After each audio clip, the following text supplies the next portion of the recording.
नमस्कार दोस्तों, मैं मैथ्स मित्र जयपाल सिंह राठौड़ हमारे ऑनलाइन एजुकेशन प्लेटफॉर्म पर आप सभी का स्वागत करता हूं। जैसा कि आपको पता है, हम प्रतिशत टॉपिक पढ़ रहे हैं। कल हमने ये टाइप्स पढ़ी थी। ये टाइप्स पढ़ने का मतलब ये नहीं कि ये टाइप्स क्लियर हो गई। हमने सिर्फ समझा था कि इन टाइप्स के सवाल कैसे किए जाते हैं, क्या होता है। जब हमारे सामने लिखा हुआ हो कि प्रतिशत ज्ञात करो, तो वो सवाल कैसा होता है कि प्रतिशत ज्ञात करना है, 100 से गुणा करना है। प्रतिशत से संख्या निकालनी है तो प्रतिशत हटेगा बट्टा में 100 लगेगा। भिन्न से प्रतिशत ज्ञात करना है तो उसे 100 से गुणा करेंगे। प्रतिशत से भिन्न ज्ञात करना है तो क्या करेंगे, प्रतिशत हटाएंगे, बट्टा में 100 लगाएंगे। हर या आधार कैसे ज्ञात करते हैं, तुलना कैसे करते हैं, ठीक है। इसके अलावा शेष वाले प्रश्न कैसे होते हैं। ये 60 टाइप की बातें हमने सीखी थी। मतलब हमने ये सीखा था कि ऐसे प्रश्नों में होता क्या है, इन प्रश्नों की आत्मा क्या है, समझ रहे हो। आज भी हम ऐसे ही कुछ टाइप सीखने वाले हैं और उसके बाद कल से हम एक्सरसाइज शुरू करेंगे। बात समझ गए। पहले हम क्या कर रहे हैं, हम ये कर रहे हैं सर इन टॉपिक्स में क्या होता है, इनमें चीज़ें क्या होती है, ठीक है। सोवित जी, प्राची जी, एक बार देखा दो नाम, Ram ji Chaudhary, Rinki ji, Ajay ji, Archana ji, all of you welcome welcome, good afternoon. बाकी जो नाम ऊपर निकल गए वापस बात करेंगे थोड़ी देर में। Reema Kumari ji, good afternoon. चलिए, आज हम सबसे पहले बात करेंगे भिन्न एवं प्रतिशत रूप के बारे में। किसके बारे में बात कर रहे हैं हम, भिन्न एवं प्रतिशत रूप के बारे में। तो सबसे पहले आप सुनिए मैं क्या कह रहा हूं आपसे। मैं आपसे ये कह रहा हूं, कल हमने एक बात सीखी थी जो कल नहीं था क्लास में, कोई दिक्कत नहीं है।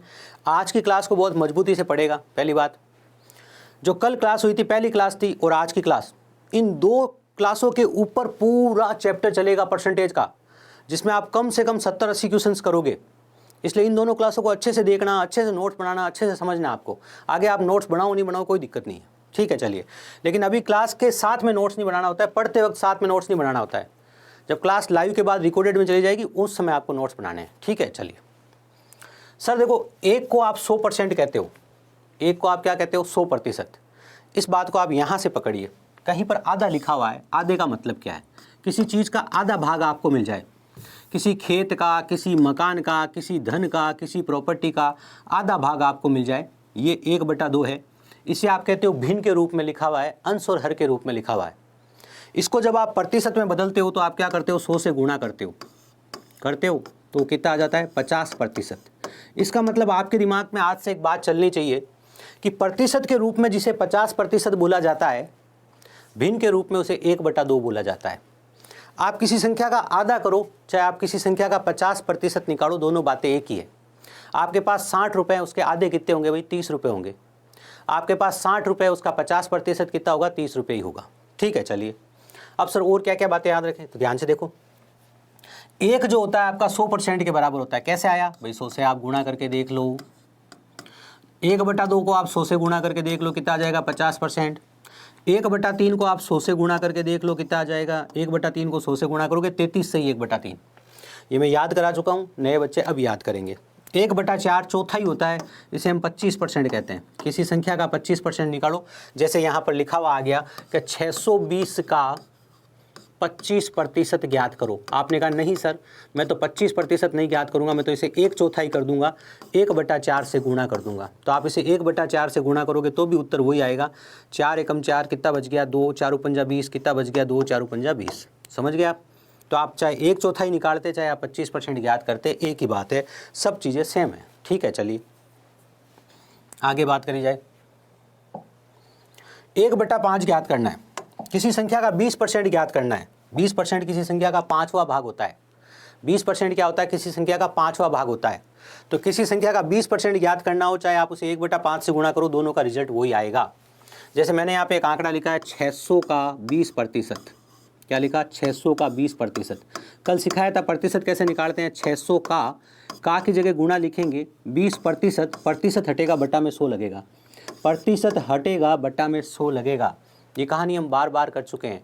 प्रतिशत हटेगा बट्टा में 100 लगेगा। यहाँ प्रतिशत है, प्रतिशत हटा, बट्टा में 100 लगा, 2 0 से 2 0 कट हो गए, 6 दूनी 12, 120 आया बिल्कुल। अब यही एक बच्चा कहता नहीं सर, मैं इसे 600 को 20% निकालना है तो 1/5 से गुणा कर लूँगा। अब कोई बच्चा अभी घर पे बैठ के ये सोच रहा होता, सर कहाँ ज़रूरत है, 20% ही निकाल लो। क्यों आप 1/5 ही निकालना चाहते हो। आगे जाके गणना कैसे सरल होती है, आगे यही चीज़ बार बार काम कैसे आती है वो हम सीखेंगे, लेकिन अभी इनको याद करना पड़ेगा। तो आप 600 का अगर 1/5 निकालते तो क्या आता है, ध्यान से देखिए, 12 और 0, यही उत्तर आता, मतलब ये दोनों सेम है। 1/6 को आप क्या कहते हो, 16 सही 2/3% कहते हो। 1/7 को क्या कहते हो, 14 सही 2/7% कहते हो। 1/8 को आप क्या कहते हो, 12.5% कहते हो। 1/9 को क्या कहते हो, 11 सही 1/9% कहते हो। अब ये सब बातें आपको याद करनी पड़ेगी, ठीक है ना। इन सबको अच्छे से रटिए, याद कीजिए, कंठस्थ कीजिए, समझिए। वैसे तो जब आप बार बार प्रयोग करोगे तो अपने आप दिमाग में बैठ जाएगी, लेकिन एक बार याद जरूर करें, चार्ट जरूर बना लें खुद का, ठीक है। चलिए एक बात ध्यान रखना, 1/9 इंटू 100 जब लिखते हो तो 11 सही 1/9% आता है। तो आप ऐसे सोचो, देखो यहाँ 9 था, ख़त्म भी 9 पे हुआ, और 1/11 इंटू 100 जब आप करते हो तो ये आता है 9 सही 1/11%। देखो दोनों मिलते जुलते हैं, बस याद ये रखना है, 9 से शुरू 9 पे ख़त्म, 11 से शुरू और 11 पे ही ख़त्म। क्या कहा, 9 से शुरू 9 पे ख़त्म, 11 से शुरू और 11 पे ही ख़त्म, ठीक है। चलिए तो यहाँ तक की बातें जिन जिन बच्चों को समझ में आ गई है, एक बार यस सर का मैसेज भेज दीजिए, और जिनको नहीं आई है तो नो सर का मैसेज भेज दीजिए। वैसे इसमें तो मैं क्या कर लूँगा, मैंने आपको कहा याद करना पड़ेगा, आपको समझा दिया कैसे होता है, क्या होता है, क्या याद रखना है। 1/7 इंटू 100 है तो 14 से 2/7% है, बहुत बार काम आने वाला है, ठीक है। चलिए 1/10 आपका 10% होता है, ठीक है। 1/10 क्या होता है, 10%। किसी संख्या का 10% निकालो, चाहे उसका 10वां भाग निकालो, एक ही बात होती है, ठीक है। 1/11 क्या होता है, 9 से 1/11% होता है, ठीक है। 1/12 होता है जो 8 से 1/3% होता है, बहुत ज़रूरी है। इसको याद रखने का एक और तरीका बता देता हूँ, ध्यान से समझिए। आप एक फेमस आंकड़ा याद करते हो, 1/6 इंटू 100 जब आप करते हो तो आता है 16 सही 2/3% आता है, बिल्कुल। इसका आप आधा करोगे, किसी भी संख्या का आधा करना होता है तो उसे 1/2 से गुणा करना पड़ता है। तो आप इसका आधा करोगे तो क्या आ जाएगा, ध्यान से देखो, 1/12। तो 1/6 का आधा है 1/12। आपने तो कहा सर हमने तो सुना है, आपने कहा हमने तो सर सुना है कि जब भी 6 से 12 होता है तो डबल होता है। 6 से 12 डबल होता है, अंश में होता है तब। कब, अंश में होता है। तो हर में अगर 6 से 12 हुआ है, अंश नहीं बदला है, तो संख्या आधी हुई है। देखो 6 से 12 हुआ कहाँ, हर में, आधार में, अंश नहीं बदला, वो का वो है, तो संख्या आधी हुई है, समझे। तो 16 सही 2/3% जिसे हम 1/6 कहते हैं, इसका आधा होता है 1/12।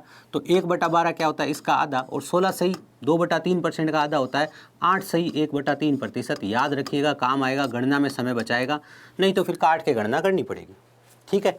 चलिए तो ये बातें आप सबको समझ में आ गई होगी, बहुत अच्छे। 1/13 इंटू 100 ये इंपॉर्टेंट नहीं है, आप चाहो तो नहीं याद रखो, ठीक है, लेकिन आप समझ लो कैसे आया गुणा 100 करके।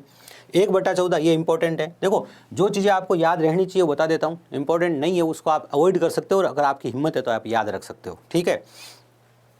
याद रखने का अच्छा तरीका देखो, 13 संगठन 13 7 91, 13 7 91 और 9 100, 100/13 वापस 100/13, ठीक है। यहाँ प्रतिशत हटेगा, बटा 100 लगेगा, वापस 1/13। 1/14 इंटू 100 7 सही 1/7%। इन दोनों को एक साथ याद रखिएगा, कोई कन्फ्यूजन नहीं होना चाहिए। 1/7 इंटू 100 होता है वो 14 सही 2/7% होता है, और 1/14 इंटू 100 जो होता है वो 7 सही 1/7% होता है। अब अगर आपको याद है, और क्या हुआ कि आप कोई क्वेश्चन सॉल्व कर रहे थे, आपने बहुत मेहनत करके आंकड़े निकाले और फाइनल में आपका राशि ये आ गई 1/14 इंटू 100। अब अगर आपको याद था, अब याद नहीं था तो क्या करते, सर काटते 2 से 50 बार कट जाता, 7 बार कट जाता, 7 7 49, 7 बार भाग जा रहा है, एक शेष बच गया, 7 का भाग दिया था, ठीक है। अगर आपको याद होता तो आप डायरेक्ट लिख देते, कुछ नहीं लिखते, आप सीधा उत्तर लिख देते, आपको याद होता तो याद रखने की कोशिश कीजिएगा, ठीक है। चलिए जो इंपॉर्टेंट है वही याद रखने के लिए कहूँगा।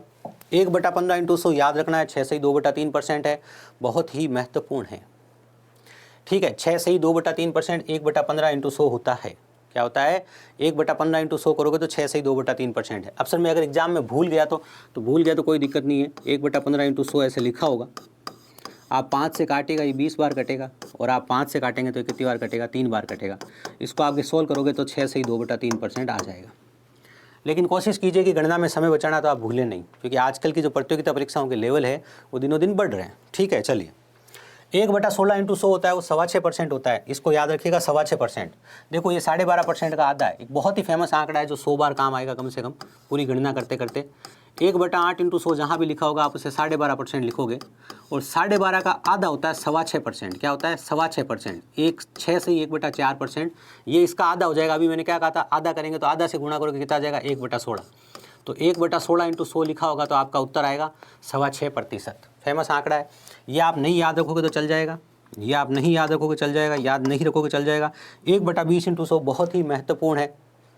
1/20 इंटू 100 जो होता है वो किसके बराबर होता है? 5% के बराबर होता है, बहुत ज़्यादा महत्वपूर्ण है। ठीक है, 1/20 इंटू 100 किसके बराबर है? 5% के बराबर है। ठीक है, इससे देखो, इससे जुड़ी हुई कुछ चीज़ें हैं जो आगे आएगी, याद रखनी है। 3/100 क्या होता है? 3/20 इंटू 100, 3/20 इंटू 100। अब ध्यान से देखना, कहानी को सुनना भाई। 1/5 इंटू 100 किसके बराबर था सर? अभी सॉरी 1/20 1/20 इंटू 100 किसके बराबर था? 5% के बराबर था। अभी सीखा हमने, सीखा बिल्कुल। अब जब 3/20 है ना, तो इसका 3 गुना है। इसका कितना है? 3 गुना है। तो इसका 3 गुना है तो ये भी 3 गुना हो जाएगा। तो कितने परसेंट के बराबर हो जाएगा? 15% के बराबर हो जाएगा। किसके बराबर हो जाएगा? 15% के बराबर हो जाएगा। अच्छा, एक आंकड़ा लिख रहा हूँ, ध्यान से समझते हैं। उत्तर में लिखा है 7/20 इंटू 100। देखो, जिसको नहीं पता होगा ये चीज़ तो कोई दिक्कत की बात नहीं, वो धीरे धीरे करेगा, लेकिन जिसको याद होगा ना उसके लिए बहुत काम आएगी ये चीज़। ठीक है, अपने को पता है 1/20 इंटू 100 होता तो किसके बराबर होता सर? वो 5% के बराबर होता। किसके बराबर होता? 5% के बराबर। 1/20 होता तो इसमें 7 में क्या है? 7 एक्स्ट्रा है गुणा में। ये आप इसे ऐसे लिख सकते हो क्या? 1 गुणा 7, ऊपर 7 लिखा, लिख सकते हैं सर। अब हमें पता है इतना ता मान जो है 1/20 इंटू 100 क्या आ रहा है? 5% आ रहा है। ये इसका 7 गुणा है तो उत्तर क्या आ जाएगा? उत्तर आ जाएगा 35%। ये अगर याद है तो ठीक है, नहीं है तो धीरे धीरे हो जाएगा। इसमें आपको घबराने की जरूरत नहीं है, बस समझो मैं क्या लिख रहा हूँ। देखो ध्यान से मैं क्या लिख रहा हूँ। अब मैं लिख रहा हूँ 9/20 गुणा 100। 9/20 गुणा 100 क्या होगा? ध्यान से देखिए, 1/20 गुणा 100 5% था बिल्कुल, और ये इसका 9 गुणा है तो ये कितना हो गया? 45%। अब कोई बच्चा कहेगा सर मैं तो ऐसे ही कर लूँगा, 20 एकम 20, 20 पंजे 100 और 9 पंजे 45, 45%। आप ऐसे तो कर लोगे, लेकिन आप ऐसे जब तक नहीं सोच पाओगे तब तक प्रतियोगिता परीक्षा में आगे बड़ी बड़ी चीज़ें नहीं सोच पाओगे। अगर आपको लगता है कि आज ये चीज़ सोचना बहुत भारी है तो फिर आगे जीवन बहुत कठिन होने वाला है। ठीक है, चलिए। 1/25 को आप 4% कहते हो। एक आपका 100% के बराबर होता है, आधा आपका 50% के बराबर होता है, 1/4 आपका 25% के बराबर होता है, 1/8 आपका 12.5% के बराबर होता है। ठीक है, चलिए। 1/16 6.5% के बराबर होता है। एक आपका 100 क्या सर? ये तो अभी आए थे, आप वापस क्यों लिख रहे हो इनको? ये ज़्यादा इंपॉर्टेंट है, ज़्यादा काम आएंगे बार बार, है ना। चलिए, 2/3 इंटू 100 16, 66 से 2/3%, 1/3 इंटू 100 33 से 1/3%, 1/6 इंटू 100 16 से 2/3%, 1/12 आ चुका है, 1/5। अब ये 1/5 वाली टेबल बहुत महत्वपूर्ण है, ध्यान से रखना। 1/5 20%, 2/5 40%, 3/5 60%, 6/5 120%। ये बहुत काम आएगा आपके, बहुत ज़्यादा। कैसे लिखा होगा? 40%। अब एक बच्चे को डायरेक्ट पता चल जाएगा 40% है वो 2/5 है।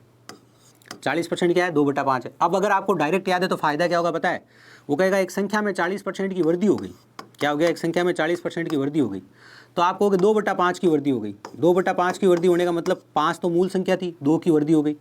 5 पे 2 की वृद्धि होगी तो आपको पता चल जाएगा प्रारंभिक संख्या तो 5 होगी और अंतिम संख्या किसके बराबर होगी? 7 के बराबर होगी। प्रारंभिक संख्या 5 इकाई के बराबर होगी और अंतिम संख्या किसके बराबर होगी? 7 इकाई के बराबर होगी।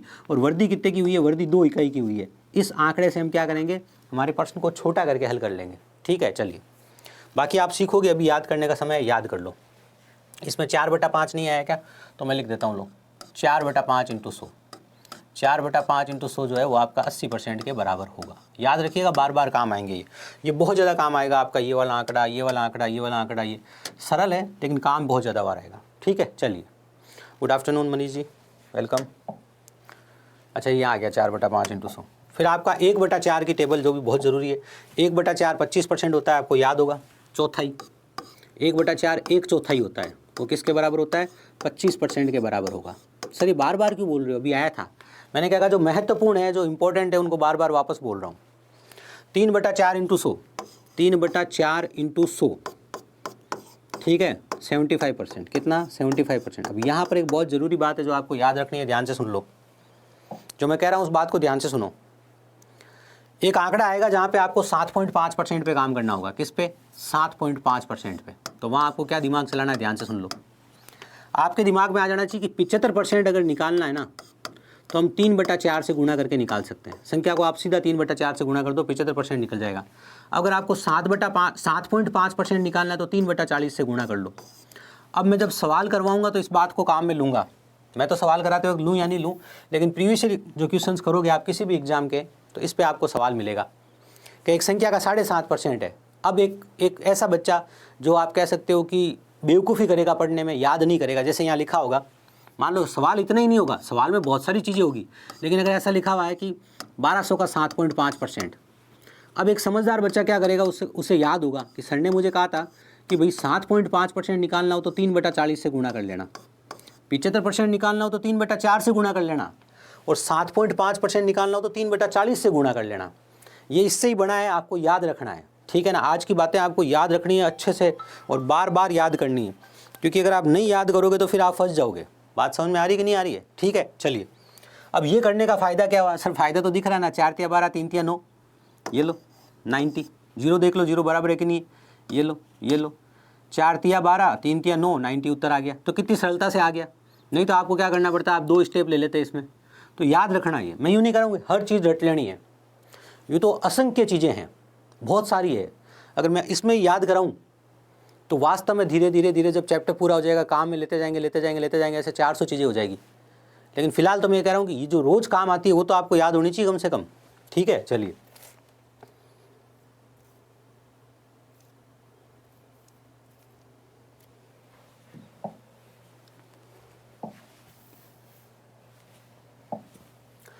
5/4 इंटू 100 क्या होता है, 125% के बराबर होता है। 5/4 इंटू 100 जो होता है वो 125% के बराबर होता है। 1/9 इंटू 100 होता है जो 11 से 1/9% के बराबर होता है। ये मैंने आपको याद कराया था अभी थोड़ी देर पहले, याद करने का तरीका भी आपको बताया था। 5/2 होता है वो 250% के बराबर होता है। नहीं याद रहे कोई दिक्कत नहीं है, क्यों नहीं याद दिक्कत है मैं बताऊँगा थोड़ी देर बाद। कि देखो 5/2 ऐसे लिखा है, आप इसे चेंज करोगे तो क्या लिखोगे, 2 सही 1/2, क्या लिखोगे भाई, 2 सही 1/2। अब इतना तो सबको आता होगा, मैंने सिखाया भी है पिछली क्लास में। अब आपका जो 2 है ना वो 200% के बराबर है। 2 किसके बराबर है भैया, 200% के बराबर। ऐसा क्यों सर, 1 100% के बराबर होता है, 2 200% के बराबर, 3 300% के बराबर, 4 400% के बराबर, 5 500% के बराबर। ये जो 2 है वो 200% के बराबर होता है, तो 1/2 किसके बराबर होगा, 50% के बराबर होगा। तो कुल मिला के किसके बराबर हो जाएगा, 250% के बराबर हो जाएगा। अब ये याद रखने वाली बातें हैं, ठीक है, आपको याद रखनी है। अभी थोड़ा और प्रैक्टिस कर लेते हैं इन पे, फिर हम आगे के कॉन्सेप्ट सीखेंगे। मैंने कहा था पहले 2 क्लास में सिर्फ कॉन्सेप्ट सीखेंगे। बहुत ही महत्वपूर्ण बात है, अगर आप याद रख सकते हैं तो गणना कम होगी। उन बच्चों के लिए बहुत काम की है जो मेहनत करके सिलेक्शन पाना चाहते हैं, क्योंकि आजकल तुक्के से सिलेक्शन होते भी नहीं है ना। लीजिए, अपने को पता है कि 16 सही 2/3% जो है ना, 16 सही 2/3% जो है 1/6 के बराबर है। किसके बराबर, 1/6 के बराबर।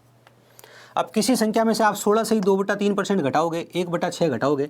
1/6 घटाने का मतलब 6 में से 1 घटाना, 6 में से 1 घटाओगे तो पीछे कितना बचेगा, 5/6।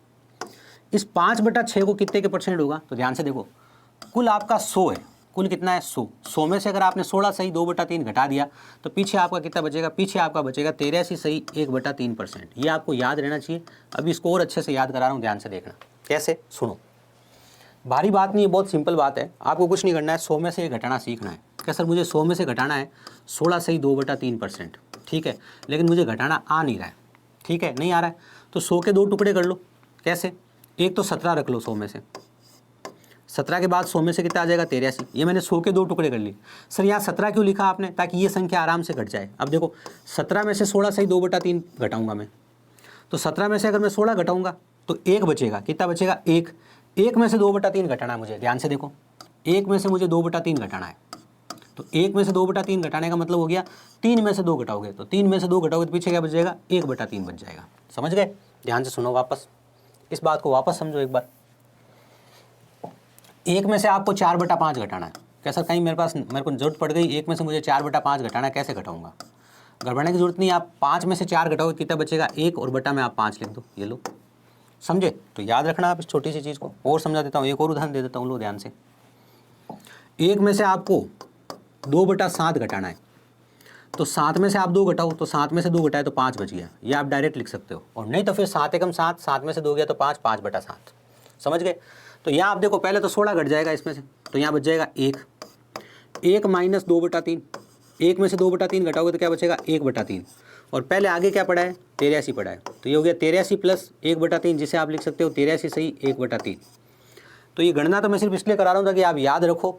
वो अच्छे बच्चे जो सिलेक्शन चाहते हैं वो याद रखेंगे इसे, पर प्रैक्टिस करो, घर पे समझो, बार बार पढ़ो तो याद हो जाएगी। हो सकता है कि एक बार में नहीं याद हो, एक बार में समझ में भी कम आए। पहली बार पढ़ रहा हूँ सर, नहीं समझ में आ रहा है, याद करो, समझ में आ जाएगा। 12.5% 100 है, ठीक है। 100 में से अगर आप 12.5% निकालोगे तो पीछे क्या बचेगा, 87.5% बचेगा। याद कर लेना, कंठस्थ कर लेना, क्योंकि 12.5 की टेबल अभी बहुत ज़्यादा काम आएगी आगे, ठीक है ना। ये 1/8 है, 100 में से आपका 12.5% घटेगा तो 87.5% घटेगा, 87.5% बचेगा। 1/8 जब चला जाता है तो 7/8 बच जाता है। क्यों, 8 में से 1 चला गया, तो 8 में से 1 चला गया तो 8 में से 7 बच गया। इसको परसेंटेज के रूप में ये बोलते हो, इसको परसेंटेज के रूप में ये बोलते हो। याद रखने की कोशिश कीजिएगा, नहीं तो फिर थोड़ी गणना करके निकालना पड़ेगा। निकल सब जाएंगे एग्जाम में, गणना में समय लग जाएगा, वो आपके पास कितना समय है उस पर डिपेंड करता है। 20% 1/5 है, 40% 2/5 है, इन पर हम पहले बात कर चुके हैं। 10%, 30%, 50%, 70%, 90% सरल आंकड़े फिर भी देख लो। 10% मैंने अभी थोड़ी देर पहले क्या कहा था, 1/10 होता है। क्या होता है, 1/10। तो 30% क्या होगा, 30% इसका 3 गुना है, तो ये 3/10 होगा, समझे। 50% कितना होगा, अब 50% तो सर 1/2 होता है, तो याद करने की जरूरत नहीं तो 5/10 भी लिख सकते थे। 70% को कितना लिखोगे, 70% को लिखोगे सर 7/10। क्या लिखोगे, 7/10, समझे। 1/10 का 7 गुना है तो इसे 7/10 लिखोगे, सिंपल।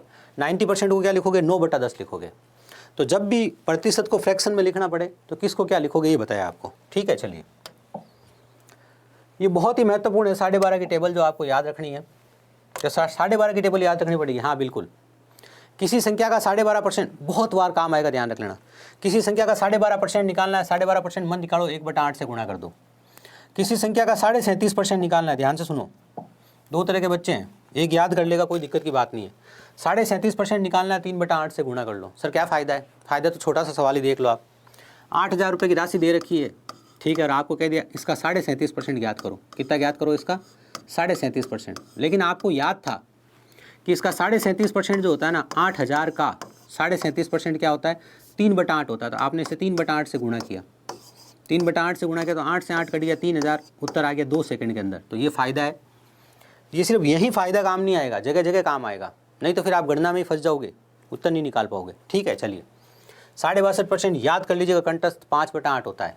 87.5% अभी याद कराया था, 7/8 होता है। ये मोस्ट इंपॉर्टेंट है।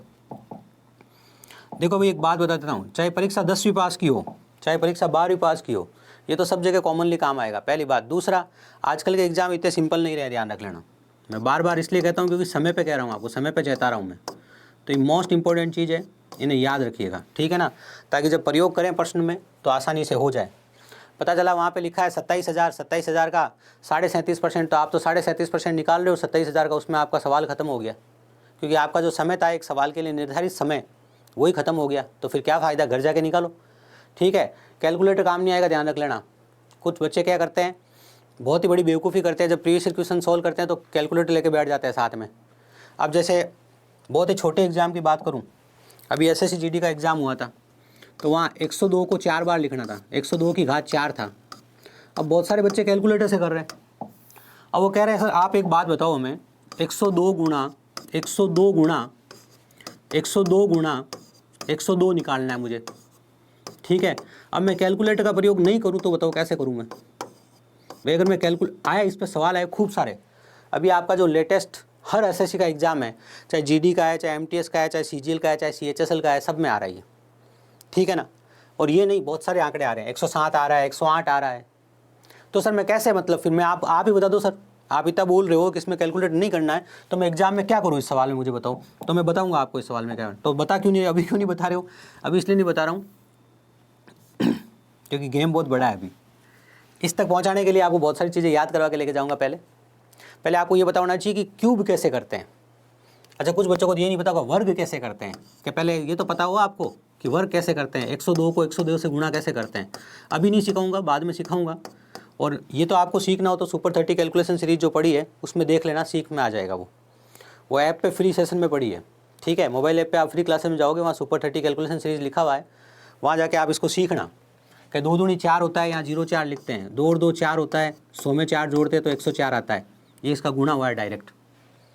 तो पहले ये आए, फिर आपको घन करना है, ठीक है ना। इसका घन करना है, जैसे कि 102 का क्यूब करना है आपको। अभी सिखाऊंगा नहीं, पहले बता रहा हूँ, ओल्ड में मत दे देना, ठीक है ना। तो मैंने यहाँ 8 लिखा, कितना लिखा 8। फिर मैंने यहाँ 12 लिखा, कितना लिखा 12। फिर मैंने यहाँ 106 लिखा, कितना लिखा 106 लिखा, समझे। ये इसका मैंने क्यूब किया है डायरेक्ट। 5 सेकंड ही लगे होंगे ना, तुम खुद ही बता दो। मैं मन में कर रहा हूँ, मैंने 8 लिख दिया यहाँ पे, ठीक है, यहाँ मैंने 12 लिख दिया, ठीक है, और यहाँ मैंने 106 लिख दिया। ये मैंने मन में किया। 3 काम करने थे, मैंने तीनों काम किए। पहला पद मैं यहाँ से लाया एक काम करके, दूसरा पद मैं यहाँ से लाया एक काम करके, ठीक है, ये एक पद मेरा ये रहा, और एक पद ये रहा मेरा लास्ट वाला।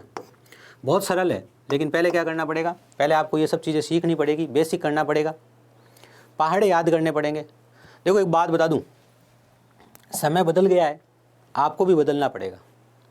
अगर आप 40 तक के वर्ग याद नहीं करते हो तो आप कितनी माताफोड़ी कर लो, कोई फ़ायदा नहीं है, सिलेक्शन नहीं होगा, ठीक है। अगर आप कम से कम 15 तक के घन याद नहीं करते हो और कम से कम आपको 25 तक की पहाड़े याद नहीं है, 25 तक की टेबल याद नहीं है, तो फिर कोई फ़ायदा नहीं है, कोई उम्मीद नहीं है सिलेक्शन की कि सर मैं 40, अब कैसा 40 तक के वर्ग खुद लिख के याद कर लो, 2 गुना 2, 3 गुना 3, 4 गुना 4, 5 गुना 5। 40 तक के वर्ग कंठस्थ होने चाहिए, कैसा, इसमें तो दिक्कत ही नहीं है। 40 तक के याद कर लोगे तो 40 से लेके 1000 तक के मैं शॉर्टकट सिखा दूंगा। क्या आपको 40 का याद है ना, तो 49 का आपको याद नहीं करना पड़ेगा, मैं शॉर्टकट सिखा दूंगा। लेकिन अगर आपको 40 तक के याद नहीं है ना, तो फिर आपका जीवन बहुत टफ हो जाएगा, ठीक है। समझिए, बात क्लियर हो गई होगी। चलो, ज्ञान बहुत हो गया, वापस आ जाते हैं। 12.5% की वृद्धि हो गई, कहीं लिखा हुआ है। अब मन में सोचो, कुछ नहीं, बहुत सिंपल सी बात सोचो आप। अभी बोलो, आप सोचो आपको कुछ नहीं आता, कोई बात नहीं सर, मुझे कुछ नहीं आता। आपने कहा सर 12.5%, ठीक है। मुझे एक बात याद है सर, 12.5% को 1/8 कहते हैं। क्या कहते हैं? 1/8। 1/8 12.5% की वृद्धि हुई है।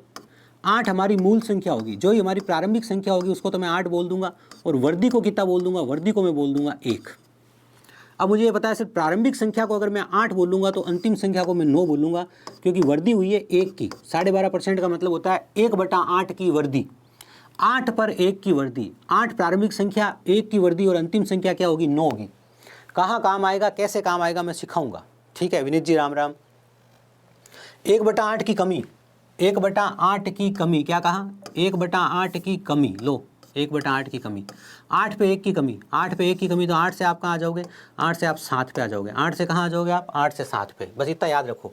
ये कौन होगी? ये मूल संख्या होगी, जिसे आप कह सकते हो प्रारंभिक संख्या, ठीक है। और ये आपकी अंतिम संख्या होगी। ये क्या होगी? अंतिम संख्या। तो इन बातों को याद रखिएगा, ठीक है। चलिए,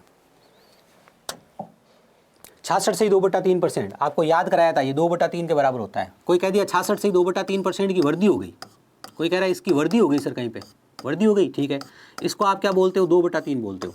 2/3 की वृद्धि हो गई, तो प्रारंभ में तो 2, 3 थी, ये प्रारंभिक, और 2 की वृद्धि हो गई, तो अंतिम संख्या क्या हो गई? 5 हो गई। कोई कहता है इसकी कमी हो गई सर, 66 से ही 2/3% की कमी हो गई सर, ठीक है भैया, कमी हो गई इसकी, तो 2/3 की कमी हो गई, बिल्कुल 2/3 की कमी हो गई।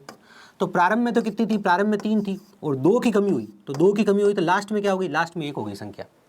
अभी इतनी बात पता होनी चाहिए, इसका प्रयोग कैसे करना है, प्रश्न में इसे कैसे ढालना है, प्रश्न में इससे कैसे शॉर्ट में उत्तर निकलेगा, वो बताऊंगा मैं, ठीक है। और एक बात समझ लेना, सिर्फ ट्रिक सीखने से कुछ नहीं होगा, सवाल को पढ़ना सीखना पड़ेगा, सवाल का हिंदी रूपांतरण दिमाग में छपना चाहिए, ठीक है ना। ये लीजिए, इस पर हमने बात कर ली अभी। अब 7/4 क्या है? ऐसे बहुत सारे मान हो सकते हैं जिनमें आपको क्या काम करना है बता देता हूं मैं, बहुत सिंपल बात है। कैसे? यहाँ 7/4 लिखा है, तो 7/4 को पहले तो आप नॉर्मल बना लो। तो नॉर्मल कैसे? मिश्र भिन्न में लिख लो आप इसे। तो इसे आप लिखोगे 1/3/7, 1/3/4, सॉरी। अब कुछ बच्चों को नहीं पता होगा तो कल बताया था, एक बार वापस बता देता हूँ। 4 को तो अंदर लिख लो, सॉरी 7 को तो अंदर लिख लो, 4 को बाहर लिख लो। 4 एकम कितना हो गया? 4। कितना शेषफल बच गया? 3। भागफल आपका 1 आया, बिल्कुल। शेषफल कितना आया? 3। भाग किसका दिया था आपने? 4 का। और वापस कैसे बदलते हैं? यहाँ तो गुणा करते हैं, 4 एकम 4, और ये जोड़ देते हैं, तो 4 और 3 7, 7/4। समझ गए? बिल्कुल समझ गए सर। अब ये जो है आपका, ये आपका 1/3/4 है, दिख गया? दिख गया।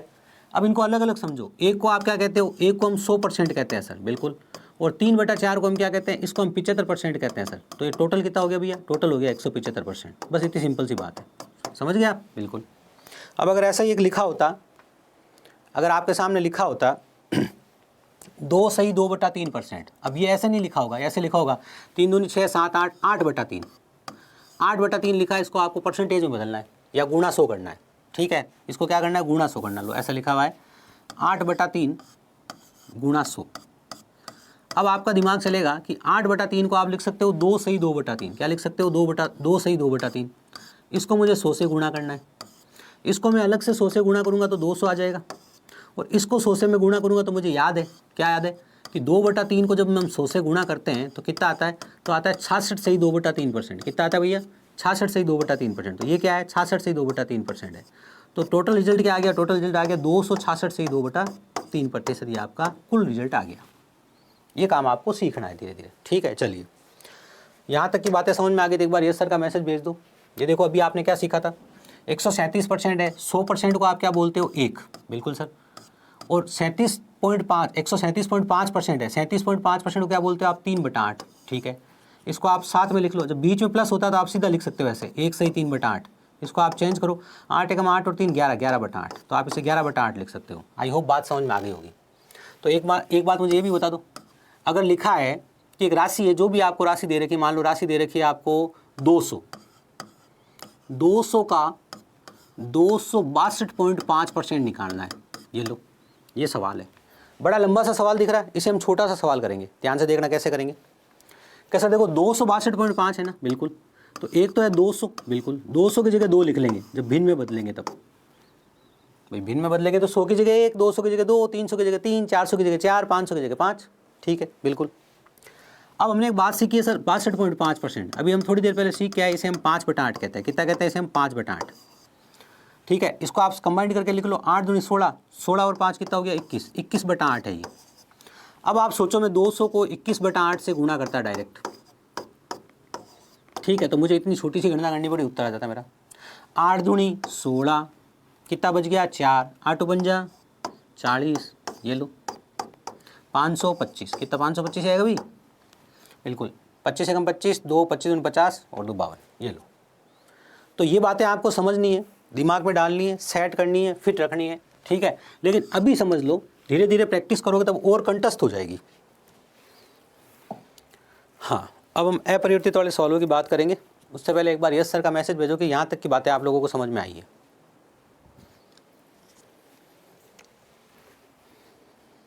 मैंने कल एक बात कही थी, ध्यान रखना कि इस बार आप सिर्फ पढ़ने नहीं वाले हो, आप भिड़ने वाले हो। याद है मैंने क्या कहा था, पढ़ने नहीं वाले हो, भिड़ने वाले हो। पिछली बार ये मैंने बहुत लेट कराए थे, क्यों,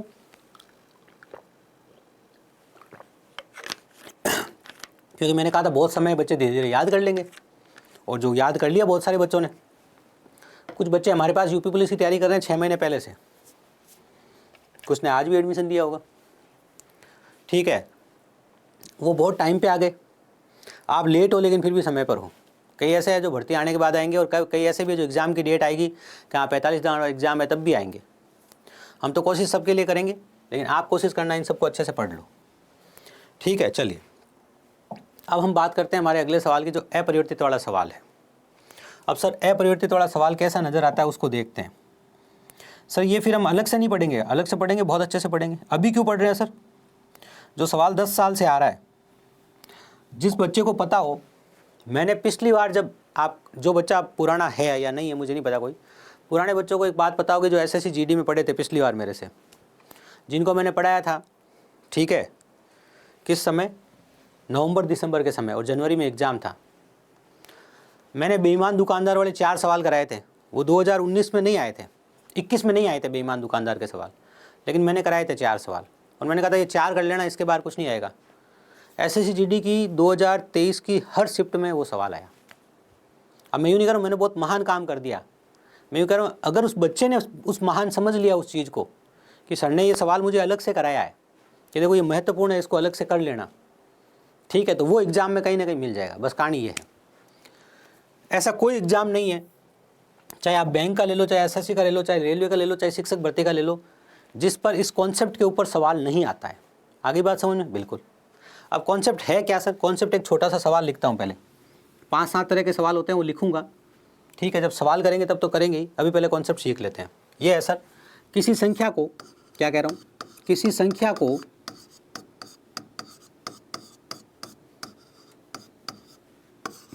25% बढ़ा दिया, किसी संख्या को 25% बढ़ा दिया। अब इस संख्या को कितने प्रतिशत कम किया जाए, अब इस संख्या को कितने प्रतिशत कम करें ताकि संख्या पहले जैसी हो जाए, ताकि ये संख्या पहले जैसी हो जाए। ठीक है, पहले जैसी हो जाए मतलब परिवर्तित रहे। ठीक है, तो ये अपना अपरिवर्तित वाला कॉन्सेप्ट है। अभी मैं जो बात कर रहा हूँ वो बेसिक लेवल के हिसाब से कर रहा हूँ। कोई कहेगा नहीं मैं तो बेसिक लेवल की तैयारी नहीं कर रहा था, मैं तो सीजीएल की कर रहा हूँ, तो सीजीएल में कॉन्सेप्ट भी सिखा देता हूँ। सुन लो, कॉन्सेप्ट नहीं समझ में आएगा घबराना मत, जो फाइनल बात समझना। फिर देखो क्या होता है, ए और बी का गुणा होने से सी आता है। अब ये क्या बात हुई सर? जब भी ऐसी कंडीशन हो कि इस पर भी परिवर्तन किया जाए, इस पर भी परिवर्तन किया जाए और इस पर परिवर्तन दिखे, ये तीन तरह की चीज़ें हों, तीन तरह की चीज़ों का युग्म है। ये मैंने थोड़ी हाई लेवल के हिसाब से बात कर ली। ठीक है, वापस लाता हूँ, सिंपल करता हूँ, है ना। कहानी ये है भैया कि संख्या को पहले जैसे ही करना है, संख्या को अपरिवर्तित रखना है। तो पहले आपने किसी संख्या को बढ़ाया, फिर आपको इसमें कमी करनी है। अब दो तरीके हैं। दो तरीके क्या है सर? एक बेसिक सीखा जाए इसका। ठीक है, बेसिक सीखने का तरीका होता है, माना की संख्या 100 थी। माना की संख्या कितनी थी सर? 100 थी, बिल्कुल। 100 को आपने क्या किया? 25% बढ़ा दिया। ठीक है सर, 100 का 25% 25 ही होता है सर। ठीक है, तो अब संख्या कितनी हो गई? 125 हो गई। कितनी हो गई? 125। ठीक है, अब हमें 125 से वापस 100 ही लाना है। क्यों? अब सवाल कह रहा है इसको कितने परसेंट कम करो कि पहले जैसी हो जाए। तो पहले जैसी होने का मतलब क्या हुआ? 100 से 125 हुई, अब 125 से 100 करना है। ठीक है सर, 125 से 100 करना है तो 25 की कमी कर दो। 25 की कमी कर दी, किसके ऊपर करी? 125 के ऊपर। अब आधार बदल गया। पिछली क्लास में सिखाया था मैंने कि देखो 100 से 80 होने में और 80 से 100 होने में बहुत फर्क पड़ जाएगा। कोई संख्या 100 से 80 हुई है तो 20% कम हुई है, कोई संख्या 80 से 100 हुई है तो 25% बढ़ी है। अरे ये क्या हो गया सर? अरे आधार चेंज हो गया ना। सुनाओ, अभी सुन लो पहले। तो 125 में 25 की कमी करनी है तो परसेंटेज के ऊपर बात करो सर। 25 की कमी करनी है किसके ऊपर? 125 के ऊपर। गुणा 100 करेंगे, बिल्कुल। 1/5 × 100, तो 1/5 × 100 करेंगे तो 20% उत्तर आएगा सर। कितना आएगा सर उत्तर? 20% उत्तर आएगा। ये कहानी है। समझ गए? बिल्कुल समझ गए। बेसिक समझ में आ गया? आ गया सर। अब थोड़ा डायरेक्ट कर लें इसे। ठीक है सर, डायरेक्ट कर लो। 25%। अब डायरेक्ट करने के दो तरीके, ध्यान से सुनो। दो तरीके क्या है सर? इतने सारे तरीके बताओगे तो मैं भूल नहीं जाऊंगा क्या? सवाल ही पैदा नहीं होता। जो बच्चा कहता है ना 3 मेथड जानूंगा तो मैं तो तीनों ही याद नहीं रहेंगे। अरे नहीं भैया, ऐसा नहीं हो सकता। और अगर ऐसा हो गया कि एक सवाल के 2 मेथड तुम्हें आते हैं और 2 मेथड आने की वजह से तुम मेथड भूल गए, तो फिर तुम सोचो एग्जामिनर तुम्हारा सफाया कर देगा, तुम्हें काट के ही फेंक देगा। वो पूछो कैसे? वो एक ही सवाल के रूप बदल बदल के देगा। अब एग्जामिनर को पता है कि टाइप तो वही है, परसेंटेज में 30 टाइप के सवाल बनते हैं, तो मैं 30 टाइप के सवाल दूंगा, 31वीं टाइप कहाँ से लाऊंगा? नहीं ला सकता। तो उसी सवाल को रूप मोड़ देगा वो। उसी सवाल का क्या कर देगा? रूप मोड़ देगा।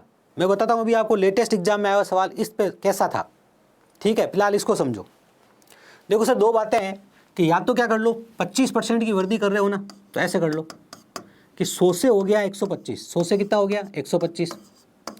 अब आपको संख्या को अपरिवर्तित रखना है ना, संख्या को क्या रखना है? अपरिवर्तित। तो आप वापस क्या कर लो, 125 से 100 पे आ जाओ।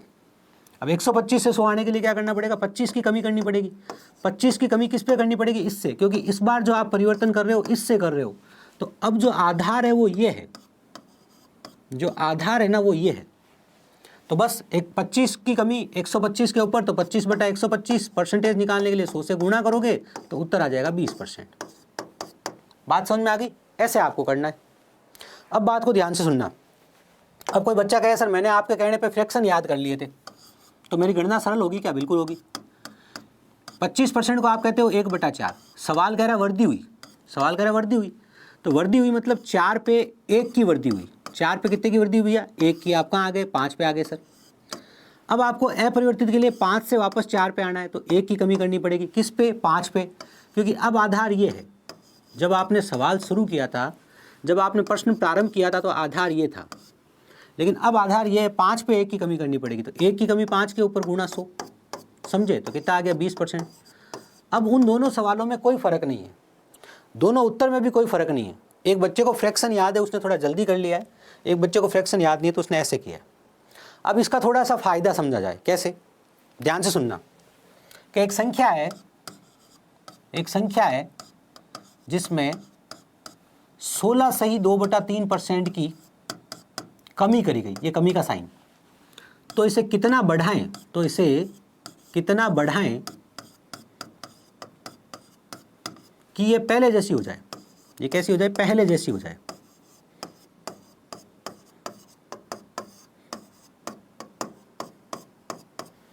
ठीक है, 16/2/3% को 1/6 बोलते। क्या बोलते भैया?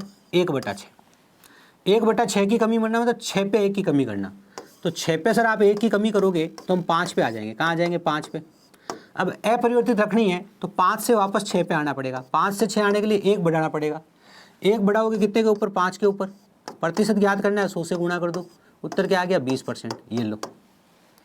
अब ये 16/2/3% वाला तो आप 100 से कर नहीं पड़ते कि इसे 100 करो, 100 से बढ़ा के 100 से कम करके 83/2/3 लिखो। कैसे लिखते ना? एग्जाम में भारी हो जाता ना, इसलिए फ्रैक्शन याद करने। ठीक है, सिंपल सवाल है, कर सकते हो, बिल्कुल कर सकते हो। अभी लेटेस्ट पूछा गया था थोड़े दिन पहले के एग्जाम में। ठीक है, चलिए अब जब हम अपरिवर्तित वाला सीख रहे हैं तो चीनी वाला सवाल वो कैसे छोड़ दें, पेट्रोल वाला सवाल कैसे छोड़ दें? सर वो क्या होता है? वो ये होता है, देखो कि एक गृहिणी क्या करती है, चीनी का जो मूल्य है, चीनी का जो मूल्य है 40% बढ़ जाता है। क्या बढ़ जाता है? 40% बढ़ जाता है। ठीक है, तो वो खपत में कितने परसेंट की कमी करे? खपत मतलब उपभोग, खपत में कितने परसेंट की कमी करे ताकि खर्च अपरिवर्तित रहे। ये भाषा होगी। पकड़ लोगे? बिल्कुल पकड़ लेंगे सर, क्यों नहीं पकड़ लेंगे। ठीक है, बिल्कुल।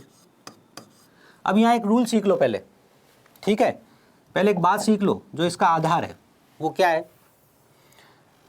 बहुत बार काम आएगा, हर चैप्टर में काम आएगा। सीखो तो सीख लो, नहीं सीखो तो बाद में बोलोगे दिक्कत हो गई। इससे अलग एक बात बता रहा हूँ, इसका उत्तर अलग से बताऊंगा, पहले कॉन्सेप्ट सिखा रहा हूँ। आप बाजार गए, आपने पूछा भैया चीनी क्या भाव है? उसने कहा भैया चीनी तो अपने 40 रुपये प्रति किलो है। क्या है? 40 रुपये प्रति किलो है। ठीक है, आपने कहा मुझे चीनी दे दो 3 किलो। कितनी दे दो मुझे? 3 किलो। उसने कहा दे देंगे, आप 120 रुपये दे दो। अब ये समझ में आया आपको 120 रुपये कैसे आए? हाँ सर, ये किसको नहीं समझ में आया? 40 × 3 किया है। तो बस यही समझना है अपने को कि जो मूल्य है, मूल्य को जब आप मात्रा से गुणा करते हो तो आपका खर्च आ जाता है। क्या आ जाता है? खर्च। जैसे कि यहाँ मूल्य 40 है और मात्रा आपकी 3 है, इसका गुणा करोगे तो खर्च आ गया 120। तो मूल्य गुणा मात्रा बराबर खर्च होता है। ये सब चैप्टर में ये बात बार बार काम आएगी। क्या कहा मैंने? मूल्य गुणा मात्रा बराबर क्या होता है? खर्च होता है। ठीक है, अब मूल्य को आप प्राइस कह सकते हो, कीमत कह सकते हो, भाव कह सकते हो। क्या प्राइस है, क्या भाव है, किस दर से दे रहे हो आप, सामान किस दर से दे रहे हो, तो भी एक ही बात है। खपत, उपभोग, मात्रा। खपत, आपने कितना खाना है उस चीज़ को। मात्रा, उसकी कितनी मात्रा आप काम में ले रहे हो। आप उसका उपभोग कितने कर रहे हो, ये सब एक ही चीज़ है। आपका खर्चा कितना हुआ, एक्सपेंस कितना हुआ, ये एक ही चीज़ है। समझ गए? ये चीज़ तीनों चीज़ों को अलग अलग सीख लो। जब भी ऐसा होता है कि मूल्य इंटू मात्रा बराबर खर्च होता है, बिल्कुल होता है सर।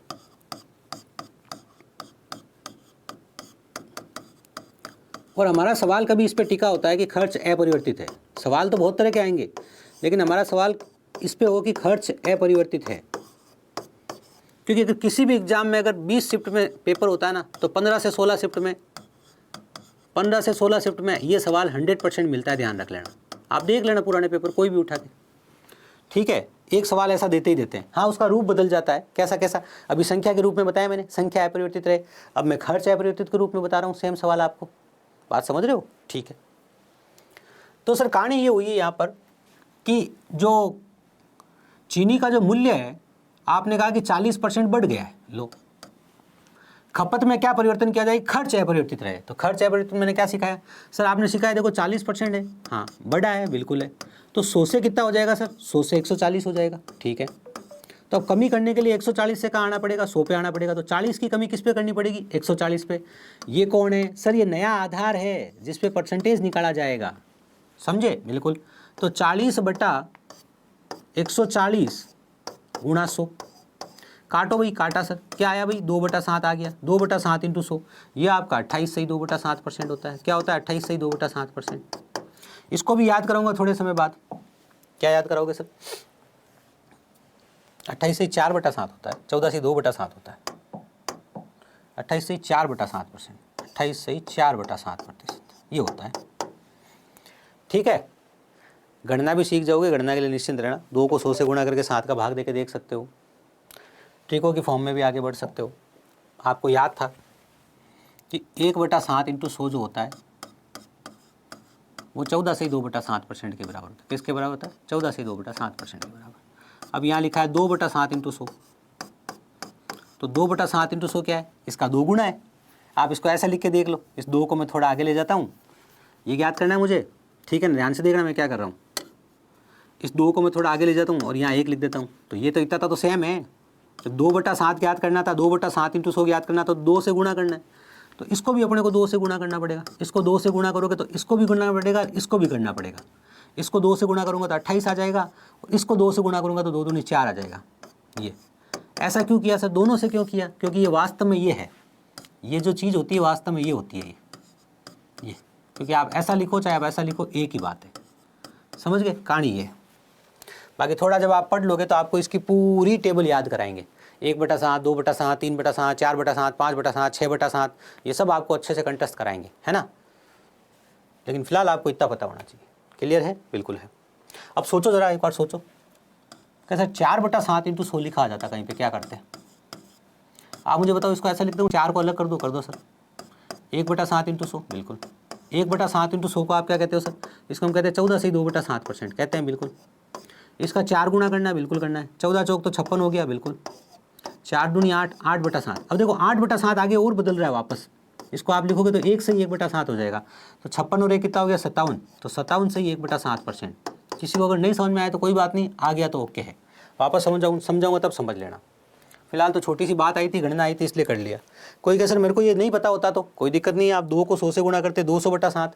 अब 200/7 परीक्षा में अगर आपको सवाल आता ही है कि सर मुझे सवाल तो आता है, आपने सिखा दिया, मैं अगर यहाँ अटक जाऊँगा तो क्या करूँगा? तो 200 लिखना भैया यहाँ, और 7 लिखना यहाँ।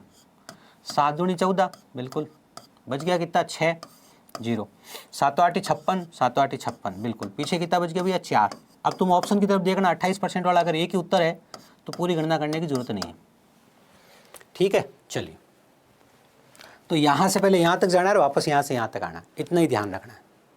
यह आपका अपरिवर्तित वाला कॉन्सेप्ट था। अब मैंने चीनी के तरीके से बता दिया, मैंने संख्या के तरीके से बता दिया। पेट्रोल के तरीके से भी एक ही बात है कि पेट्रोल के मूल्य में कितने परसेंट की, पेट्रोल के मूल्य में 20% की वृद्धि हो गई। एक मोटरसाइकिल सवार को अपनी खपत कितने % कम करनी पड़ेगी ताकि उसका खर्च अपरिवर्तित रहे। लेकिन अपने को याद होना चाहिए कि सर अभी जो बात कर रहे हैं वो अपरिवर्तित वाले कॉन्सेप्ट के ऊपर बात कर रहे हैं। ठीक है, चलिए। इसके और क्या क्या प्रारूप है? 2 प्रारूप अभी बता देता हूँ। तुलना वाला सवाल भी आप इससे कर सकते हो, ये इससे इतने % ज़्यादा है, ये इससे कितने % कम है, मैं ये सवाल काम में ले सकते हो। क्या कहा आपने? ये कहा देखो आत्मा का कॉन्सेप्ट है ये। किसका कॉन्सेप्ट है भैया? आत्मा का। आत्मा का क्या कॉन्सेप्ट है सर? देखो ध्यान से, एक खिलौने वाला है, वो क्या करता है? 1 2 3 4 ऐसा एक लोहे का सांचा बनवा के ले आता है। ध्यान से सुनना भैया, एक लोहे का ऐसा सांचा बनवा के ले आता है, मतलब लोहे की एक स्ट्रक्चर बना के ले आता है, ऊपर एक बॉडी लगा देता है, उसमें कोई फिक्स बॉडी लगा देता है, उसमें ऊपर नीचे 4 टांगे लगवा देता है, और एक लोहे का ऐसा सांचा बनवा के ले आता है लोहार से। अब वो खिलौने वाला क्या करता है? अब वो दिमाग लगाता है।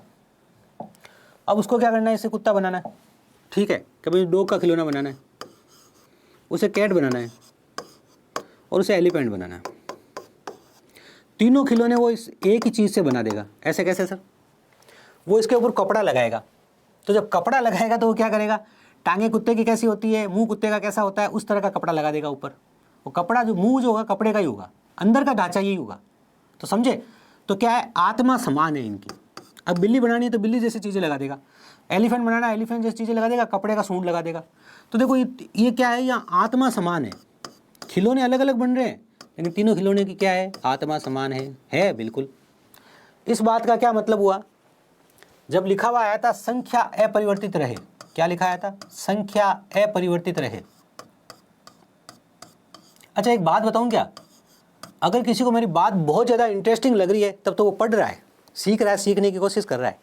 किसी को अगर मेरी बात बोरिंग लग रही है ना भैया, आज का जो एग्ज़ाम का सिनेरियो है ना वो इस पे चलता है।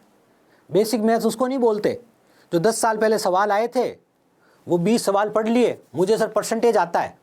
अरे एग्ज़ाम में हिलता नहीं है, आता तो बहुत बड़ी बात होती है, ठीक है ना, हिलता नहीं है एग्ज़ाम में। और मैं कहूँगा तुम छोड़ोगे नहीं एग्ज़ाम में। चक्रवर्ती ब्याज के 4-4 साल के सवाल है ना, चुटकियों में करके आओगे। मैं सिखाऊंगा इस बार। पिछली बार मैंने 3 साल तक के सिखा के भेजे थे बच्चों को, लेकिन एग्जामिनर इस बार 4 साल के पूछने लग गया। इवन कहीं कहीं तो 5 साल के भी पूछ लिए हैं। हम 4 साल के भी सीख के जाएंगे इस बार, ठीक है। हिम्मत तुम्हारी होनी चाहिए भिड़ने के एग्जाम में जाके। सर आत्मा वाली बात ये थी, संख्या अपरिवर्तित वाला सवाल दे दूँ, चाहे खर्च अपरिवर्तित वाला सवाल दे दूँ, ठीक है, चाहे आप क्षेत्रफल अपरिवर्तित वाला सवाल दे दूँ, चाहे आप तुलना वाला सवाल दे दो, कम ज़्यादा वाला। तुलना वाला क्या है, कम ज़्यादा वाला, एक सवाल अभी लिख के दिखा दूंगा, ठीक है। या आप दूरी समान वाला दे दो, दूरी अपरिवर्तित या दूरी समान वाला। अब मैंने आपको इस पे सवाल कराया, अभी आपको इस पे करा दिया, आपको क्षेत्रफल पे, तुलना पे और इस पे करवाता हूँ अभी। कैसे इतना बड़ा कॉन्सेप्ट है? अरे बड़ा नहीं है, आनंद की बात है, एग्जाम में सरलता से हो जाएंगे, ऐसी बात है बस। तुलना वाला क्या कॉन्सेप्ट है सर? तुलना वाला ये कॉन्सेप्ट है, ए बी से, या ए की ऊंचाई, ए की ऊंचाई बी से, ए की ऊंचाई बी से 10% ज्यादा है, तो बी की ऊंचाई, बी की ऊंचाई ए की ऊंचाई से, तो बी की ऊंचाई ए की ऊंचाई से कितने प्रतिशत कम है? आपने सोचा था कि सर जब तुलना वाला सवाल आएगा और कम ज़्यादा पे बात करेगा, केवल कम ज़्यादा पे, कम ज़्यादा के अलावा कोई बात करी तो पिछले सवाल में, पिछले भाग में सिखाया था मैंने क्या करना है, कम ज़्यादा की बात करेगा तो ये अपरिवर्तित वाले कॉन्सेप्ट की तरह ही है। मैं ये बात ध्यान रखूँगा। तो अगर आपने ये बात ध्यान रखी कि आत्मा समान है, thank you Anil ji, thank you. तो आप कहोगे सर देखो 10% ज़्यादा है ना, तो आप 100 से कहाँ आ गए? 100 का 10% ज़्यादा था, आप कहाँ आ गए? 110 पे। बिल्कुल 110 से वापस 100 पे आना तो 10 की कमी करनी पड़ेगी। 10 की कमी कितने पे करनी पड़ेगी भैया? 110 पे। 100 से गुणा कर दो, कर दिया सर। 0 से 0 काट दिया, 1/11 इंटू 100 जो होता है वो 9 से ही 1/11% होता है। अभी सिखाया था, अभी सिखाया, याद नहीं रहे परीक्षा में तो यहाँ 100 लिखना भैया, ठीक है, और यहाँ 11 लिखना, और 11 9 99, और 9 से शुरू होना, एक ही उत्तर हो तो ठीक है, एक से ज़्यादा हो तो कोई बात नहीं।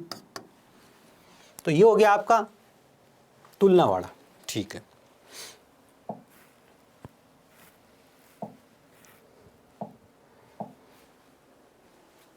अभी और क्या बात करी जाए? उसमें ही तो मैंने 1-2 टाइप और लिख दी थी।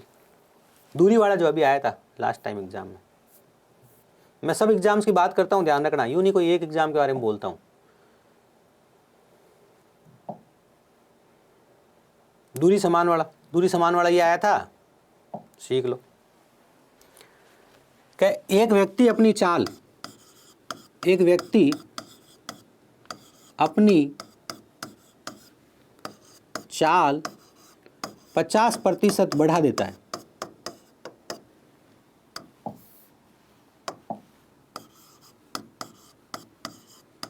तो समय कितने प्रतिशत कम लगेगा?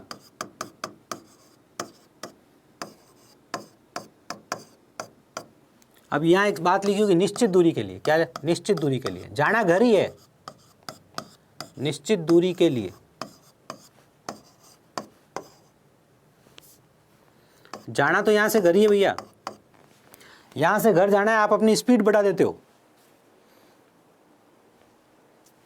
थैंक यू अनिल जी। जब आप क्या करते हो, शैत्यमिति की आज शाम को कंफर्म ले लेंगे, बस आज 9:30 रखेंगे, शैत्यमिति वाली क्लास ले लेंगे आज। उसके 2-3 भाग बाकी है, वो करवा देता हूँ जल्दी नहीं, आराम से भी करा दूंगा, कोई दिक्कत नहीं है, घबराना मत। 50% बढ़ा देता है तो 100 से कितना कर देता है भैया? 100 से कर देता है 150। अब उन्हें को 150 से 100 करना पड़ेगा। 150 से 100 करने के लिए कितने की कमी करनी पड़ेगी भैया? 50 की कमी करनी पड़ेगी। किस पे? 150 पे। तो 50/150 गुणा 100, 1/3 गुणा 100, और ये होता है 33 सही 1/3%। 33 सही 1/3% की कमी। समझ गया आपको? ये काम करना था। तो ये सब चीज़ें हैं जो बार बार आपके काम आने वाली। ठीक है सर। अगला कॉन्सेप्ट क्या है हमारा, देखिए ज़रा, त्रुटि वाले प्रश्न। त्रुटि वाले प्रश्न बहुत सरल है। ठीक है, त्रुटि वाले प्रश्न पे काम करते हैं अब। त्रुटि वाले प्रश्न क्या है सर? बहुत सिंपल है कि एक संख्या को 5/2 से गुणा करना था। किससे गुणा करना था? 5/2 से। और गुणा किससे कर दिया? 2/5 से। तो त्रुटि प्रतिशत बताओ। समझे? बिल्कुल। तो ध्यान से देखना, माना की संख्या p है, अनुपात के रूप में लिखोगे। माना की संख्या p है, p को आप 5/2 से गुणा करते, ये काम सही था, ये सही काम करना था आपको, और ये काम आपने गलत किया। ठीक है, आपने इसे किससे गुणा कर दिया? आपने इसे 2/5 से गुणा कर दिया। किससे गुणा कर दिया? 2/5 से। आई बात समझ में? p से p कट गया, 5 25, 5 25, 25 से कितना हो गया? 2 दूनी 4, 25 से कितना हो गया? 4 हो गया। अब ध्यान से सुनना, सही उत्तर 25 लाना था आपको।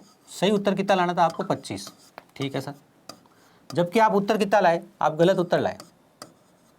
यहाँ कुछ बच्चे कंफ्यूज होंगे, वापस बता दूंगा एक छोटी सी भी कहानी। ये हुई भैया, देखो, इससे गुणा करना था, इससे गुणा कर दिया, तो इधर तो आपने लिख दिया 5/2। ठीक है, इधर लिख दिया आपने 2/5। इनका सरल अनुपात निकालने के लिए क्या कहा मैंने? इनका सरल अनुपात निकालने के लिए आप इन्हें तिरछा गुणा करोगे। इसको यहाँ गुणा करोगे, इसको यहाँ गुणा करोगे। तो इसको यहाँ गुणा किया तो 25 आया, इसको यहाँ गुणा किया तो 4 आया। तो सही उत्तर 25 था, गलत उत्तर 4 था। तो त्रुटि कितने की हुई आप खुद ही बता दो, घटा के। 21 की त्रुटि हो गई सर, 21 की त्रुटि हो गई। अब आपको बताना है त्रुटि का प्रतिशत। तो त्रुटि का प्रतिशत कितना हो गया सर? 21 की त्रुटि हुई 25 पर, क्योंकि जब हम प्रतिशत निकालते हैं तो पिछले भाग में मैंने क्या सिखाया था? कितने पर कितना। क्या सिखाया था भैया? कितने पर कितना। क्या सिखाया था भैया? कितने पर कितना। देखो, एक मजेदार बात बताऊं क्या आपको? 21 × 4, 4 एकम 4 और 4 दूनी 8, यही हुआ भाई। 25 चौके 100, 4 चौक 16, बिल्कुल 84% की त्रुटि है इसमें। त्रुटि कितनी है? 84% की। अच्छा, त्रुटि कैसे निकालते हैं? कितने पर कितना। नीचे तो लिखते हैं सही मान, सही मान कितना था, ऊपर लिखते हो त्रुटि, त्रुटि कितनी है। ठीक है, और 100 से क्या करते हो? गुणा करते हो। ये त्रुटि का प्रतिशत निकालने का तरीका होता है। और भी सवाल बनते हैं त्रुटि में खूब सारे, लेकिन वो हम जब एक्सरसाइज करेंगे तब करेंगे। फिलहाल तो आपके दिमाग में समझ में आ जाए कि त्रुटि प्रतिशत का मतलब क्या होता है। कितने की त्रुटि हुई, कितने की गलती हुई, कितने के ऊपर सही मान क्या आना चाहिए था, उसको बटा में लिखूंगा। कितने पर कितना, कितने पर सही मान पर कितना, त्रुटि कितना हुआ, तो उसको ऊपर लिखूंगा, 100 से गुणा करूंगा। सिंपल। चुनाव वाले प्रश्न की बात कर लेते हैं। यहां तक आते आते हम आगे चुनाव वाले प्रश्न में। चुनाव वाले प्रश्न में जो सबसे फेमस क्वेश्चन है, जो बेसिक लेवल का क्वेश्चन है, जो हमेशा पूछा जाता है, उसकी बात सबसे पहले कर लेते हैं। ठीक है, फिर इसमें शेष वाला कॉन्सेप्ट काम आएगा, कैसे काम आएगा भी बताऊंगा। पहले बताओ, यहां तक की बातें समझ में आ गई क्या? पहले सब बच्चे बताएं कि सर यहां तक की बात मुझे अच्छे से समझ में आ गई है।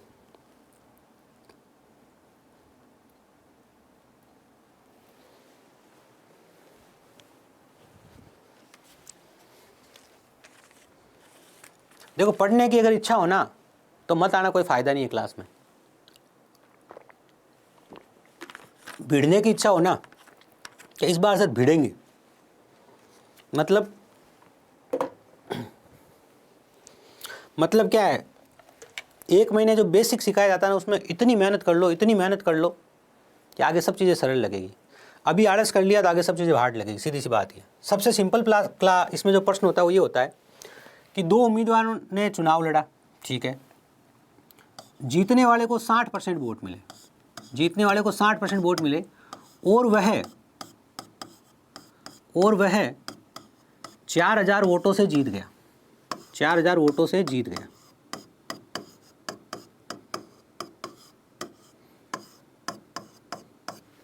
यहाँ सबसे पहले काम की बात क्या है, उसको ध्यान से सुनना। जब आपका सवाल कहेगा ना कि जीतने वाले को 60% वोट मिले, तो आपको 4 बातें लिखनी पड़ेगी। कैसे? देखो, जीतने वाले को अगर 60% वोट मिले विनर को, तो हारने वाला या लूजर है उसको 40% वोट मिलेंगे, और जो हमारे टोटल या कुल वोट है उनको हम 100 बोलेंगे, और इनमें जो अंतर है वो 20% का होगा। तो ये 4 बातें आपको पहले लिख लेनी है एक साथ। आपका सवाल एक बात बोलेगा, आपका जो प्रश्न है वो केवल एक बात बोलेगा पहली लाइन में और आपने 4 बातें लिख ली, ठीक है। जो बच्चा कहेगा कि हाँ ये चारों बातें एक साथ लिख सकता हूँ, वही कर पाएगा। कैसे? कैसा? जीतने वाले को 60% वोट मिले, माना कि कुल वोट 100 है तो जीतने वाले को 60 मिले, तो पीछे बच गए 40, तो हारने वाले को 40 मिले। इन दोनों के वोटों का अंतर कितना है? तो 20, तो इन दोनों के वोटों का अंतर 20 हो गया। ये कहानी अपने दिमाग में आ जानी चाहिए, छप जानी चाहिए कि वो एक बात कहेगा, मैं 4 लिखूंगा, ठीक है, बिल्कुल। अब कहा 4000 वोटों से जीत गया, तो ध्यान से सुनो, 4000 वोटों से जीत गया। अब आप खुद सोचो, 2 कैंडिडेट ने चुनाव लड़ा और एक कैंडिडेट के बारे में कहा गया कि ये 4000 वोटों से जीत गया। इसका मतलब ये नहीं है कि जीतने वाले को 4000 मिले या हारने वाले को 4000 मिले, ठीक है। 4000 वोटों से जीत गया का मतलब ये अंतर को बता रहा है। किसको बता रहा है? ये अंतर को बता रहा है। किसको बता रहा है? अंतर को। तो आपको पता होना चाहिए हार जीत, पास फेल, ये सब किसको बताते हैं? ये सब अंतर को बताते हैं। किसको बताते हैं भैया? ये सब अंतर को बताते हैं, ठीक है, बिल्कुल सर। अब देखो ये 4000 है ना, 4000 जो है वोटों का अंतर है, इसलिए मैं भी इसके बटा में अंतर ही लिखूंगा, है ना, बिल्कुल। क्योंकि जब एक नियम लगाते हैं तो उसका क्या तरीका होता है? ध्यान से सुन लो। एक नियम लगाने का तरीका क्या होता है? जिससे हम मान ज्ञात करते हैं, उत्तर ज्ञात करते हैं। एक नियम लगाने का तरीका क्या आता है? ध्यान से सुनो। जो भी आंकड़ा हमें दिया होता है उसको यहाँ लिख देते हैं, वास्तविक आंकड़े को। अब ध्यान से सुन लेना भाई, प्रतिशत, अनुपात, ये सब डुप्लीकेट आंकड़े होते हैं। ये सब क्या होते हैं? डुप्लीकेट आंकड़े होते हैं। वास्तविक आंकड़ा होता है जो सवाल में जो संख्या दे रखी होती है, प्रश्न में जो संख्या दे रखी होती है, किसी के अंक दे रखे होते हैं, किसी की आयु दे रखी होती है, कोई मान दे रखा होता है, ये वास्तविक संख्या होती है ना। ये क्या होती है? वास्तविक संख्या होती है, ठीक है, बिल्कुल। अब बात को ध्यान से सुनना, अब बात को सुनिएगा। एक नियम लगाना सिखा रहा हूं। 4000 में दे रखा है, जो ये है इसके नीचे लिख देना है। इस बात का क्या मतलब बता रहा हूं? जो ये है और जो ज्ञात करना है उससे गुणा करना है। मतलब क्या हुआ? ये 4000 क्या है? 4000 अंतर है सर का, 4000 से जीत गया मतलब 4000 अंतर है, तो ये अंतर है तो इसके नीचे अंतर लिख देना है, जो ये है। और ज्ञात कुल वोट करना है तो कुल वोट की संख्या कितनी है उससे गुणा कर देना है। ये एक नियम लगाने का बेसिक तरीका है। इसे हम यहाँ लगा के देखते हैं।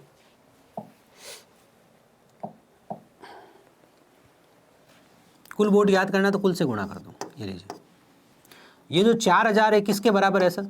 ये अंतर है, और हमारे यहाँ अंतर कितना है? ध्यान से देखो, हमारे यहाँ अंतर 20 है। कुल वोट याद करने, कुल वोट कितने हैं? 100 है, बिल्कुल। 0 से 0 कट गया, 2 एकम 2, 2 दूनी 4, तो 2 0 0 और 0 0, ये क्या हो गए? ये आपके चुनाव वाले प्रश्न में कुल वोट निकालने का तरीका हो गया जब आपको अंतर दिया होता है। Thank you Babita ji, thank you. चलिए अब चुनाव वाले बोर्ड पे एक शेष वाली बात कर ली जाए, बाकी बातें कल करेंगे फिर। देखिए, एक बार किसी चुनाव में क्या हुआ, 20% लोगों ने वोट नहीं दिए। 20% लोगों ने क्या हुआ? वोट नहीं दिए,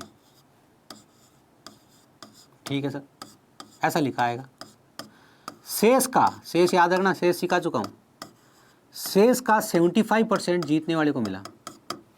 शेष वोटों का 75% जीतने वाले को मिला।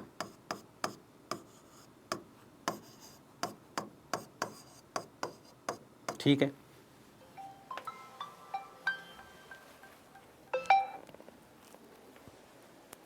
शेष का 75% क्या है? जीतने वाले को मिला, ठीक है।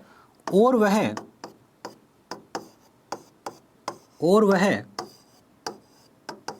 2500 वोटों से जीत गया।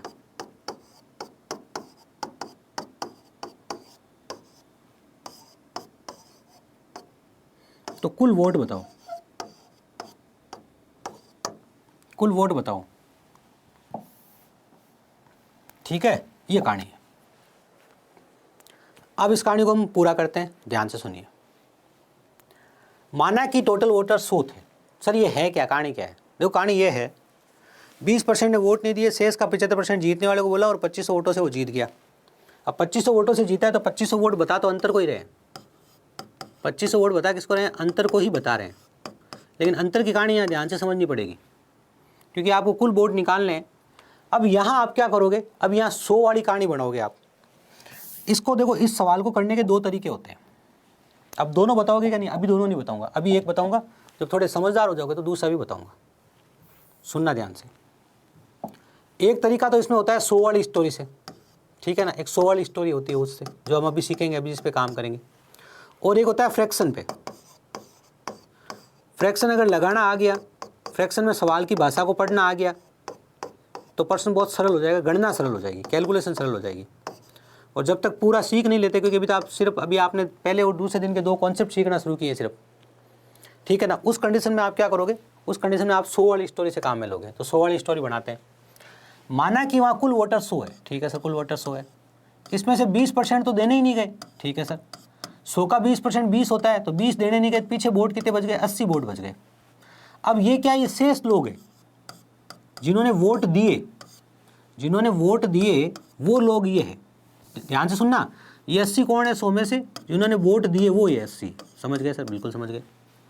अब ध्यान से सुनना, इस 80 में से 75%, 80 का 75%, 80 का 75% मतलब कितना होता है 60, और ये जीतने वाले को मिले, तो हारने वाले को मिलेगा 25%। अब आप कहोगे सर टोटल ही 80 है, 80 का 25% और 75% तो 100% हो गया। ये पिछले वाले भाग में सिखा दिया था मैंने कि कोई संख्या 10 है, 10 का भी तो तुम 50% दे सकते हो, 10 का भी तो तुम 60% दे सकते हो, ठीक है, बिल्कुल। अब यहाँ एक बात और समझनी है, समझदार बच्चे के लिए एक बात है, ध्यान से सुन लेना, इनका अंतर कितना है। 80 का 75% इसको मिलेगा, 80 का 25% इसको मिलेगा, तो इनका अंतर जो इन दोनों का अंतर देखो जरा कितना दिख रहा है, 75 माइनस 25 कितना हो गया 50%। तो इनका जो अंतर है ना वो 80 का 50% है। अब बहुत सारे बातें बच्चे हैं ना इस बात को सीखते नहीं हैं। क्यों नहीं सीखते? हाँ, कल वाली क्लास जरूर देख लेना पूनम जी, अगर आपकी फर्स्ट क्लास है तो, क्योंकि यह आपके इस बैच की दूसरी क्लास है, तो कल वाली जरूर देख लेना ना। 80 का 50% 80 का आधा मतलब 40। कुछ बच्चे इस बात को डायरेक्ट सीखते नहीं है, वो बेवकूफ़ी है, सीखोगे पर इतनी सी तो बात सीखनी है। कैसे? ध्यान से देखो, मान लो यहाँ 70 लिखा है, क्या लिखा है 70 लिखा है, एक जने को इसमें से 60% वोट मिल गए, ठीक है सर, तो पीछे कितने बच गए 40%, इस 70 का 40% इसको मिल गए। अब इसके ऊपर जो था उसको भूल जाओ, और अपने लिए कुल 70 है जो बांटने हैं, 70 का 60% इसको मिला तो 70 का 40% इसको मिला, 70 पूरा बढ़ गया, 100% हो गया 70 का, बिल्कुल। अब अंतर कितना देखो तो, अंतर है 60 माइनस 40 बराबर 20। तो जो आपका अंतर है ना वो इसका 20% है, किसका? 70 का 20%, ये अंतर है।